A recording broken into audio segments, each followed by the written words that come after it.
ফজিলতপূর্ণ অন্যতম একটি সূরা সূরা আল জিন 2 নম্বর আয়াত আমি তিলাওয়াত করেছি। আপনারা জেনে খুশি হবেন, জিনদেরকে উদ্দেশ্য করেই সূরা জিন নাজিল করেছেন। তবে আপনারা অমুক থানায় যাবেন, এটা তদন্ত করবেন, আপনারা এই জিনিসটা করবেন, এরকম ভাবে অনেক কাজ বুঝিয়ে দেয়। আসমানের সেই উপরিভাগে উঠেছে, আগাম সংবাদ শুনে 9 জন করে 4টা টিম গঠন করে দিল।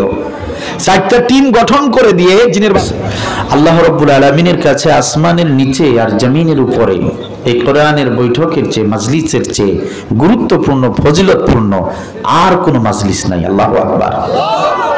আমরা দেখতে পাচ্ছি না, এখানে হাজার হাজার ফেরেশতা আল্লাহ রাব্বুল আলামিনের নির্দেশে নিয়োগপ্রাপ্ত হয়েছেন। তারা সারিবদ্ধভাবে এই মাহফিলটাকে কেন্দ্র করে 4-5টা ঘিরে পরিবেষ্টন করে আছেন অসংখ্য ফেরেশতা। যতক্ষণ কোরআন থেকে আলোচনা চলবে ততক্ষণ তারা দাঁড়িয়ে থাকবেন এবং আল্লাহর কাছে দোয়া করতে থাকবেন। কি দোয়া করবেন? যারা আয়োজন করেছেন, যারা আলোচনা করতে এসেছেন আর যারা শুনতে এসেছেন, আল্লাহ সবাইকে মাফ করো, সবাইকে মাফ করো। সুবহানাল্লাহ বলে। এই কোরআনের আওয়াজ সাউন্ড সিস্টেমের মাধ্যমে যত দূর ছড়িয়ে পড়ছে, যত কবরবাসী কবরে আছেন, রাসূলুল্লাহ সাল্লাল্লাহু আলাইহি সাল্লাম বলেন এই কোরআনের আওয়াজের কারণে যত দূর পর্যন্ত আওয়াজ ছড়িয়ে যাচ্ছে, তত দূর পর্যন্ত যত কবর রয়েছে মুসলমান নরনারীর কবরের আযাব মাফ হয়ে গিয়েছে। সুবহানাল্লাহ বলে। তো এটাকে আপনারা কি মনে করেন? এটা কি সাধারণ কোনো মাজলিস? এটা কি কোনো রং তামাশার মাজলিস? এটা কি কোনো শখের জিনিস, আনন্দের কোনো, ফুর্তির কোনো জিনিস? না, এটা প্রয়োজনীয়, অতীব গুরুত্বপূর্ণ একটা মাজলিস, যেটা আমাদের জন্য খুব প্রয়োজন। সুতরাং এখনো যারা বাহিরে আছেন, আমি অনুরোধ করব একটু মেহেরবানি করে আসুন, ভিতরে বসুন। এখনই কোরআন থেকে আলোচনা শুরু হবে ইনশাআল্লাহ তাআলা। আল্লাহ রাব্বুল আলামিন সবাইকে কবুল করুন। কোরআনুল কারীমের কথাগুলো সহিভাবে, শুদ্ধভাবে যেন আমরা পেশ করতে পারি, আপনারা যেন শুনতে পারেন। আল্লাহ তাআলা কবুল করুন, বলেন আমিন। আর একটু জোরে সরে বলেন আমিন। কোরআনুল কারীমের 114টি সূরার ভেতর থেকে অতীব গুরুত্বপূর্ণ, বিশেষ মর্যাদাপূর্ণ, বিশেষ ফজিলতপূর্ণ অন্যতম একটি সূরা সূরা আল জিন, 72 নম্বর সূরা। সূরা আল জিন 72 নম্বর সূরা নাজিল হয়েছে মক্কায়। সম্মানিত সুপ্রিয় দিনী ভাইরা, এই 72 নম্বর সূরা সূরা জিনের আমি 1 এবং 2 নম্বর আয়াত, 2টি আয়াত আপনাদের সামনে শুরুতেই তিলাওয়াত করেছি। একটু জবান খুলে বলবেন কি সূরাটির নাম কি? জিন। জিন, সূরা জিন। সূরা জিনের 1 এবং 2 নম্বর আয়াত আমি তিলাওয়াত করেছি। আপনারা জেনে খুশি হবেন যে আজকের আলোচনাটা একদম ব্যতিক্রম ধর্মী এবং আকর্ষণীয় একটি আলোচনা। গতানুগতিক এই আলোচনা সম্ভবত আপনারা কারো মুখ থেকে শুনেন নাই, কারণ সূরা জিন সম্পর্কে আমাদের একটা আলাদা আকর্ষণ সবসময় আছে জিনদের সম্পর্কে, ঠিক কিনা বলেন? আর সূরা জিন নাজিল হয়েছে, আল্লাহ রাব্বুল আলামিন জিনদেরকে উদ্দেশ্য করেই সূরা জিন নাজিল করেছেন। তবে এর মানে এই নয় যে সূরা জিনের ভিতরে যা আদেশ নিষেধ রয়েছে এগুলো শুধু জিনদের, তা নয়।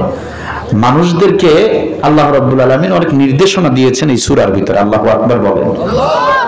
আপনারা আরো জানেন যে শুধুমাত্র আমাদের প্রতিবেশী একটা জাতি রয়েছে যাদের সঙ্গে আমাদের সঙ্গে প্রায় সবকিছুতেই সামঞ্জস্য, বিচার আচার হিসাব নিকাশ যাদের সঙ্গে হবে তারা হচ্ছে জিন জাতি। আল্লাহ রাব্বুল আলামিন মানব জাতি এবং জিন জাতি এই দুটি জাতিকেই সৃষ্টি করেছেন শুধু তার গোলামির জন্য, এবং এই 2 জাতির হিসাব নিকাশ হাসরের ময়দানে আছে না নাই? সম্মানিত ভাইরা, সেই সূরা জিন থেকে 1 এবং 2 নম্বর আয়াত আপনাদের সামনে আমি শুরুতেই তিলাওয়াত করেছি। নাজিল হয়েছে মক্কায়। কোথায় নাজিল হয়েছে? মক্কায়। আসুন একটু প্রেক্ষাপটটা জেনে নেই, মনোযোগ দিয়ে শুনতে হবে, মজা পাবেন ইনশাআল্লাহ। এই সূরাটি কেন নাজিল হলো, কখন নাজিল হলো, কেমনে নাজিল হলো একটু শোনেন। অনেকদিন আগে থেকেই নবী সাল্লাল্লাহু আলাইহি ওয়াসাল্লাম নবুয়ত পাবার অনেক আগে থেকেই এই জিন জাতির সদস্যরা এরা কি করত? এরা দল বেঁধে কিছুদিন পর পর আসমানের একদম চূড়া পর্যন্ত উঠে পড়তো। সেখানে উঠে তারা চুরি করে কান পেতে ফেরেশতাদের কথা শুনতো। সুবহানাল্লাহ বলে।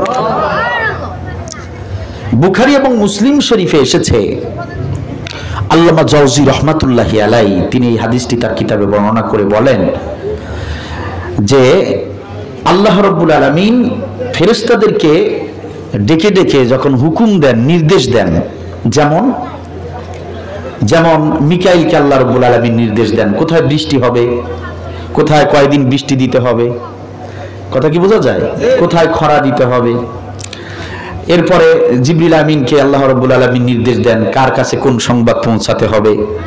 এরকম বিভিন্ন হুকুম আহকাম আল্লাহ রাব্বুল আলামিন ফেরেশতাদেরকে ডাক দিয়ে যখন দেন, ফেরেশতারা তখন আল্লাহ রাব্বুল আলামিনের কাছে হুকুমগুলো শুনে নিয়ে বুঝে নিয়ে তারা তখন নিচে নেমে আসে।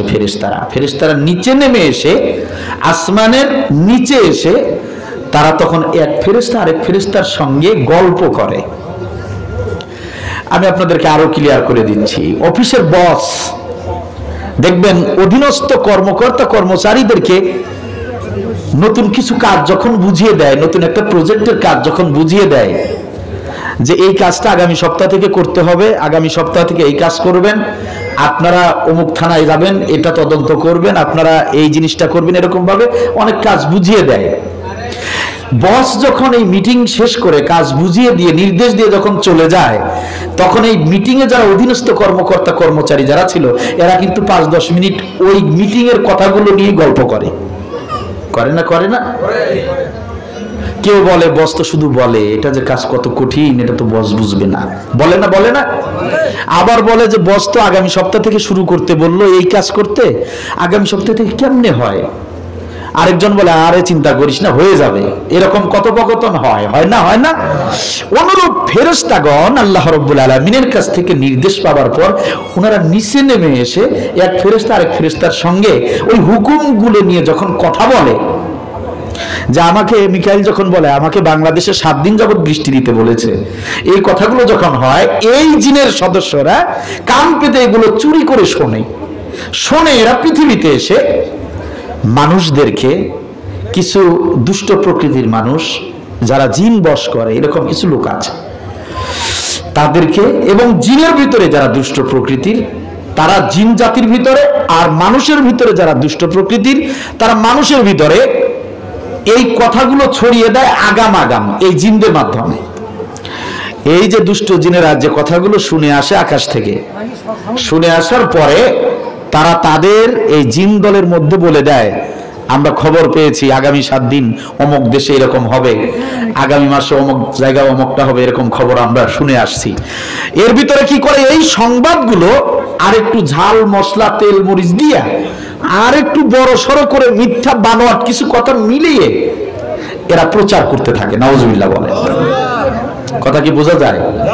বৃষ্টি হবে 7 দিনের, এই দুষ্ট জিনরা প্রচার করে সর্বনাশ, খবরদার, একেবারে বিশাল একটা সামনে একটা বিশাল ভয়ঙ্কর অবস্থা, বাংলাদেশে তো বন্যায় শেষ হয়ে যাবে, আমরা খবর পাইছি আসমান থেকে, কথা কি বুঝছেন?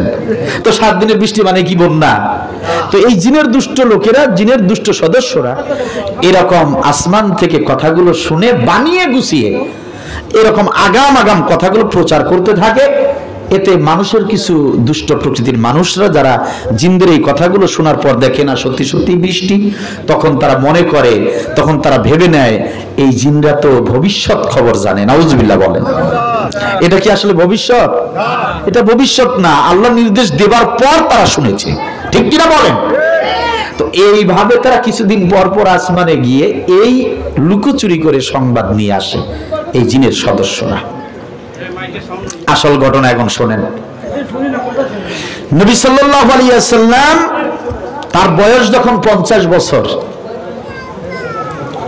নবীর বয়স কত?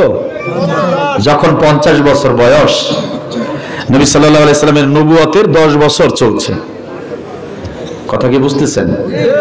নবুয়তের 10 বছর চলতেছে। নবী সাল্লাল্লাহু আলাইহি ওয়াসাল্লাম মক্কার জমিনে কোরআনের প্রচার করছেন, প্রসার করছেন, দাওয়াতি কাজ করছেন, যেখানেই কাজ করতে যাচ্ছেন সেখানেই নির্যাতিত হচ্ছেন, যেখানেই মানুষদেরকে ইসলাম বোঝাচ্ছেন, কোরআন বোঝাচ্ছেন, সেখানেই আবু জেহেল, মক্কার জমিনের জালিম সরকার আবু জেহেলের নির্দেশে বিভিন্নভাবে নবীর উপর, নবীর সাহাবীদের উপর নির্যাতন চলছে।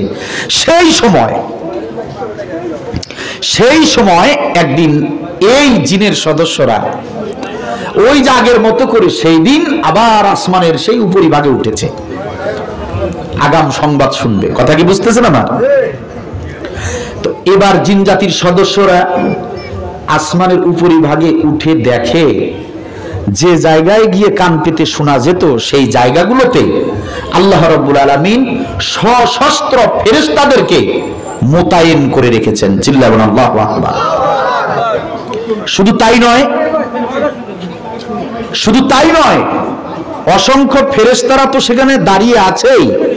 শুধু তাই নয়, আকাশের দিকে তারা তাকিয়ে দেখলেন অসংখ্য উল্কাপিণ্ড রাসায়নিক ক্ষেপণাস্ত্রের মতো করে তাদের দিকে ধেয়ে আসছে আঘাত করার জন্য। আল্লাহু আকবার। এই দৃশ্য দেখে তারা ভয়ে ভীত সন্ত্রস্ত হয়ে গেল। জিনের দলের সব সদস্যরা তাড়াতাড়ি করে জমিনে নেমে আসলো। আসার পর দ্রুত তাদের বাদশার কাছে গিয়ে বলল, জিনের বাদশা, সর্বনাশ হয়েছে, দারুণ একটা সংবাদ আছে, বিস্ময়কর একটা খবর আছে, আপনি তো অবাক হয়ে যাবেন, একটা দুর্দান্ত ঘটনা ঘটেছে। জিনের বাদশা বললেন, কি ঘটনা ঘটেছে? এই জিনের সদস্যরা বলল, আমরা তো অনেক দিন থেকে এরকম আসমানে যাতায়াত করি, কিন্তু আজ গিয়ে দেখলাম আসমানের অবস্থা আগের মতো নাই। আজকে গিয়ে দেখলাম অসংখ্য ফেরেশতা আল্লাহ রাব্বুল আলামিন নিয়োগ করে দিয়েছেন আসমানের গেটগুলোতে।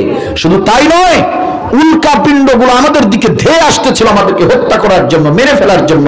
আমরা তো শুধু এই কোনো মতে জান বাঁচিয়ে আপনার কাছে এসেছি। কথা কি বুঝতেছেন? দেখেন ঘটনা দেখেন আমার ভাইরা। এরপরে জিনের বাদশা বললেন, তাহলে তো নিশ্চয়ই কোনো কারণ আছে। ইতি যাবৎ যা ঘটলো না, আজকে এরকম ঘটনা ঘটার কারণ কি? নিশ্চয়ই কারণ আছে। সম্ভবত পৃথিবীতে কোনো কিছু হয়েছে বা হচ্ছে। আচ্ছা, মনে করেন আপনাদের এখানে বউ বাজার আছে না? আচ্ছা, বউ বাজারে যদি সকালবেলা একদিন ফজর নামাজ পড়ে গিয়ে যদি দেখেন, হাঁটতে গিয়েছেন, গিয়ে যদি দেখেন 200 জন পুলিশ অফিসার সশস্ত্রভাবে বউ বাজারে দাঁড়িয়ে আছে। কথা কি বুঝতেছেন? আপনারা অবাক হবেন না? কোনদিন তো দেখলাম না বউ বাজারে এত পুলিশ। যখন আপনারা দেখবেন যে বউ বাজারে 100 জন বা 200 জন পুলিশ সশস্ত্র মহড়া নিয়ে দায়িত্ব পালন করছে, তখন কিন্তু আপনাদের মাথায় এমনিতেই বুঝে আসবে নিশ্চয়ই কোনো কারণ আছে, নিশ্চয়ই কোনো একটা ঘটনা বউ বাজারে ঘটছে। ঠিক কিনা বলেন? তাই না? এমনিতে তো এরকম হওয়ার কথা না। জিনের সদস্য এবং জিন জাতির যিনি বাদশাহ, তিনি বললেন, নিশ্চয়ই কোনো কারণ আছে, কারণ ছাড়া এরকম তো হবার কথা নয়। তোমরা কাজ করো, 9 জন করে এক একটা টিম গঠন করো। কয়জন? 9 জন করে 4টা টিম গঠন করে দিল। 4টা টিম গঠন করে দিয়ে জিনের বাদশা বলল, একদল যাবা উত্তরে, পৃথিবীর উত্তর পর্যন্ত, আরেক দল যাবা পৃথিবীর দক্ষিণ পর্যন্ত, আরেক দল যাবা পৃথিবীর পূর্ব পর্যন্ত, আরেক দল পশ্চিম পর্যন্ত। তোমরা দেখো পৃথিবীতে কি ঘটেছে, কিছু হয়েছে কিনা তদন্ত করে দেখো। আল্লাহু আকবার বলে।